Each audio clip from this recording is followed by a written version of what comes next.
سلام، اینجا راه آهن تهرانه و من دوست داشتم اولین پست کالانم رو با سفر مشهدم آغاز کنم.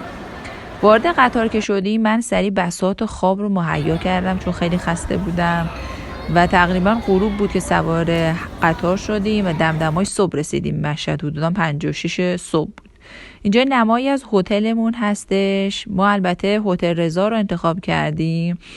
اینم اتاق من هستش و پنجره من یه ویو خیلی خوشگلی داشت به حرم و تقریبا فاصله ما با حرم حدوداً 5 دقیقه بود.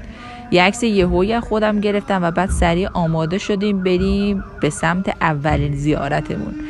رفتیم و این صحنه رو دیدم و با توجه که مردم مشهد خیلی مذهبیان و ایام فاطمیه بود ما این صحنه رو دیدیم. رفتیم به سمت حرم و این اولین نمای حرم امام رضا بود که من دیدمش و فکر کنم اون لحظه کلی اشک ریختم. کلی از دوستامو دعا کردم. اون صحنه واقعا برای من وصف نشدنی بود. هر سری که میرم امام رضا کلی میشینم باش درد و دل میکنم و خلوت میکنم. امیدوارم هر کی که پست منو میبینه چه تو مشهد هستش چه میخواد بره مشهد نایب الزیاره ما باشه. واقعا جاتون خالی بود بچه‌ها.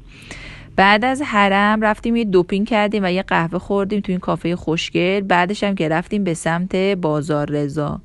اینم از سوغاتی های مشهد که تسبیحای رنگارنگ و خیلی کلی چیز میز داره مشهد دیگه. اینجا من یه تسبیح برای خودم خریدم. این انگشترای خیلی خوشگل رو دیدم ولی متاسفانه انقدر تنوعشون زیاده نتونستم چیزی رو انتخاب کنم با توجه به اینکه وقتمون کم بود. برگشتیم هتل یه استراحت کوچیکی کردیم. اینم بازم نمای پنجره من هستش، پنجره اتاقم که به سمت حرمه. دوست داشتم این صحنه رو براتون یه فیلم کوچیک بگیرم.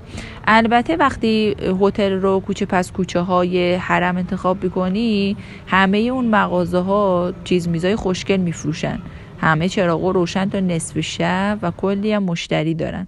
دوباره آماده شدیم رفتیم سمت حرم. اینم یک عکس یهویی از خودم گرفتم. اینجا با چادر عربی خوشگلم گرفتم.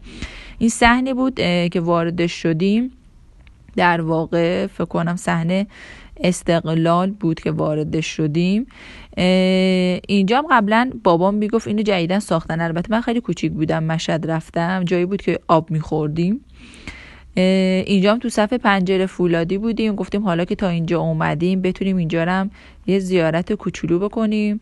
اینجا نشسته بودم رو به حرم و داشتم با خودم و امام رضا و خدا داشتم درد دل میکردم که این کبوتر رو دیدم اینجا گیر افتاده بود بین این خانوما، نمیدونست راه خروج از کدوم بره. فکر کنم یادش رفته بود که میتونست پرواز کنه و آخر سر یه خانوم کمکش کرد که از این جمعیت بره بیرون.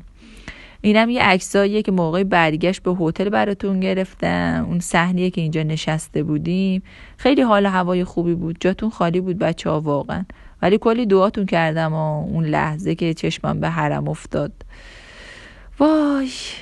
اینجا هم فردا صبح شد و ما برگشتیم به سمت تهران و اینجا هم راه آهن مشهد هستش.